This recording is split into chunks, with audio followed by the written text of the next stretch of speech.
Welcome to my video on J. Robert Oppenheimer, the scientific director of the Manhattan Project and the father of the atomic bomb. In this video, we'll explore Oppenheimer's life and work, from his early days as a promising physicist to his role in the development of the most destructive weapon in human history. We'll also take a look at some of the quotes that have come to define him, including his famous "I am become death, the destroyer of worlds." Introduction. J. Robert Oppenheimer, widely known as the father of the atomic bomb, was a brilliant physicist whose pioneering work during World War II led to the development of nuclear weapons. Born on April 22, 1904, in New York City, Oppenheimer's early fascination with science and mathematics paved the way for a remarkable career that left an indelible mark on the world. His pivotal role in the Manhattan Project, the top-secret government initiative to build an atomic bomb, forever altered the course of history and shaped the modern era of nuclear physics. Early life and education. J. Robert Oppenheimer was the son of Julius Oppenheimer, a successful textile importer, and Ella Friedman, an artist. From an early age, Oppenheimer displayed exceptional intellectual curiosity and a thirst for knowledge. He attended the Ethical Culture School in New York City, where his passion for science began to flourish.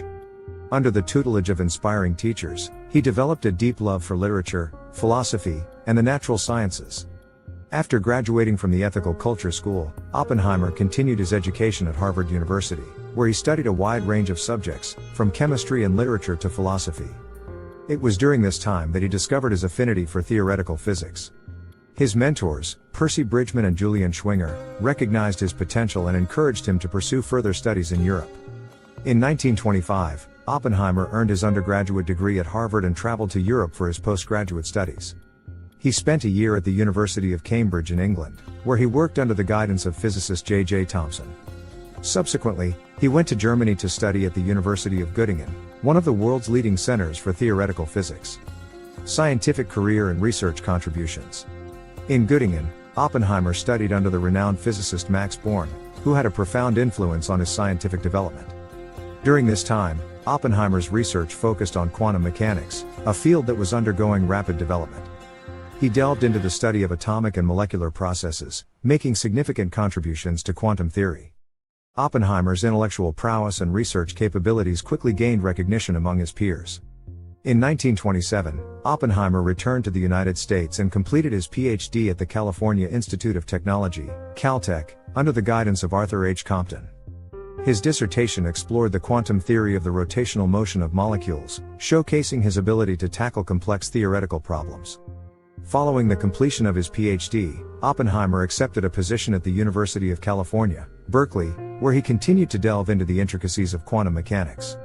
He collaborated with experimental physicists and expanded his research to include a wide array of topics, such as electron-positron interactions and the behavior of cosmic rays. The rise of the Manhattan Project. With the outbreak of World War II, the world's attention turned toward harnessing the power of nuclear fission. The potential to unleash an enormous amount of energy through the splitting of atomic nuclei fascinated scientists and policymakers alike. The prospect of building an atomic bomb became a matter of utmost urgency for the United States and its allies. In 1942, Oppenheimer's reputation as a brilliant physicist and his work on quantum mechanics caught the attention of influential figures within the U.S. government. He was approached to lead the scientific efforts of the Manhattan Project, a clandestine program aimed at developing an atomic bomb before Nazi Germany could achieve the same feat. The Manhattan Project leadership. Oppenheimer's leadership at the Los Alamos Laboratory, the primary research site for the Manhattan Project, was characterized by an intense focus on scientific collaboration. He assembled a remarkable team of scientists, including Enrico Fermi, Richard Feynman, and Niels Bohr, among others, to work on various aspects of the bomb's design and implementation. Under Oppenheimer's guidance, the scientists at Los Alamos worked tirelessly, driven by a sense of duty and the realization that the outcome of their efforts could shape the future of humanity. He fostered an environment of open exchange of ideas and encouraged independent thinking, allowing for breakthroughs that accelerated the development of the atomic bomb. The Trinity test and the atomic age. On July 16, 1945, the culmination of the Manhattan Project came in the form of the Trinity test. Oppenheimer watched as the world's first nuclear device was detonated in the New Mexico desert. The successful test marked the birth of the atomic age and confirmed the practical feasibility of harnessing nuclear fission for destructive purposes. Oppenheimer's reaction to the Trinity test was a mix of awe and apprehension. He later recalled a quote from the Bhagavad Gita, an ancient Hindu scripture, which captured the overwhelming feeling of witnessing such immense power. Now I am become death, the destroyer of worlds. The decision to drop the atomic bombs. Following the Trinity test, the Manhattan Project's focus shifted to the use of atomic bombs against Japan. The decision to deploy these weapons was not taken lightly. The bombings of Hiroshima and Nagasaki in August 1945 resulted in the loss of hundreds of thousands of lives and caused widespread devastation. The events sparked debates about the morality of using such weapons and their long-term implications for humanity.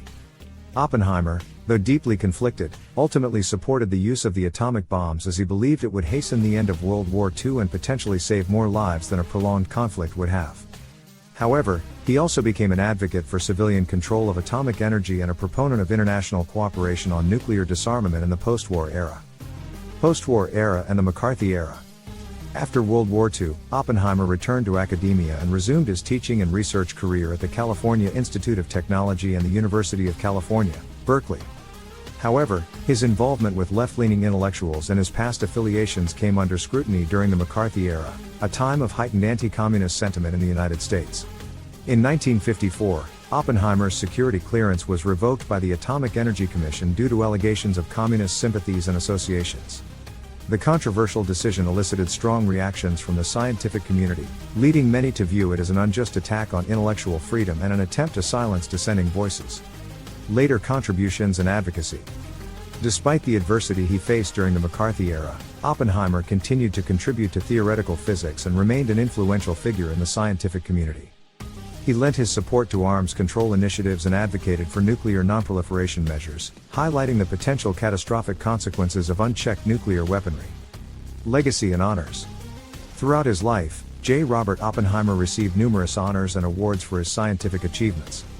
He was elected to the National Academy of Sciences in 1941 and was awarded the Medal for Merit in 1946, one of the highest civilian awards in the United States at that time. The United States Atomic Energy Commission recognized his contributions with the Enrico Fermi Award in 1963, celebrating his outstanding work in theoretical physics. Beyond scientific accolades, Oppenheimer's legacy extends to the ethical and moral questions posed by scientific progress. The atomic bomb's development underscored the dual nature of scientific discoveries, capable of both great benefit and great harm. Oppenheimer's personal struggles and reflections on the consequences of his work continue to resonate with scientists and policymakers, inspiring discussions about the responsibilities of scientists in the modern world. Final years and passing. On February 18, 1967, J. Robert Oppenheimer passed away at the age of 62 in Princeton, New Jersey. His death marked the end of an era for the scientific community, but his impact on the world of physics, as well as the ethical debates surrounding the use of nuclear technology, lives on to this day. Conclusion. J. Robert Oppenheimer's life and work are intertwined with the complex history of the atomic bomb and the emergence of the nuclear age. As the visionary leader of the Manhattan Project, he played a central role in developing a weapon of immense power that forever changed the face of warfare and global politics. Yet, Oppenheimer's legacy is not solely defined by his scientific achievements but also by the ethical dilemmas he faced and the efforts he made to promote international cooperation and nuclear disarmament. His life serves as a powerful reminder of the dual responsibility of scientists, to advance knowledge and technology for the betterment of humanity while also considering the profound ethical implications of their work. Through his brilliance, integrity, and moral reflections, J. Robert Oppenheimer continues to inspire generations of scientists and thinkers to strive for a better, more responsible use of scientific knowledge for the benefit of all humankind.